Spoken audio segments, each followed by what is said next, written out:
नवरंगपुर रे एक नाबालिका अपहरण और दुष्कर्म मामलें आज अदालत चूड़ांत राय प्रकाश कर अभियुक्त समीम खाम को कोर्ट 17 वर्ष जेल दंडादेश शुणाई सहित 10,000 टंका जरिमाना बेले नदेले अतिरिक्त 6 मास जेल भोगवाक पड़ो।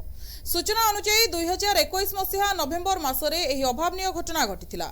नवरंगपुर सदर थाना अंचल में जड़े नाबालिका संध्या समय अपहरण कर दुष्कर्म कर थाना एक मामला रुजु कर घटना पीड़िता जेजेबापा सदर थाना अभियोग करथिले। देखंतु नवरंगपुर अंचल जड़े व्यवसायी गत 17/11/2021 तारीख दिन नाबालिका नातुणी अपहरण एवं बलात्कार मामला अभियोग करथिले। ताकू तदंत करी नवरंगपुर पुलिस अभियुक्त नारे अभियोग फर्द देइथिले।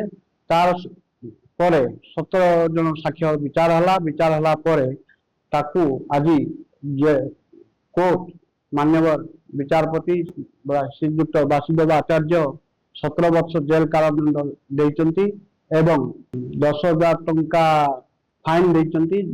अनादेय 6 मास अधिका जेल दंड खटिवा पय ताकू निर्देश देइचंती। अनुकंपामूलक राशि भाव में 10,50,000 टंका प्रदान कर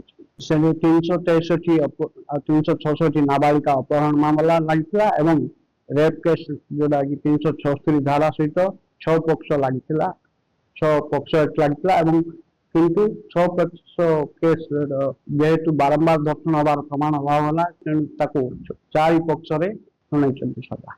एही मामलार विचार करी नवरंगपुर पोस्को अदालत रे विचारपति वासुदेव आचार्य एक दंडादेश शुणाई।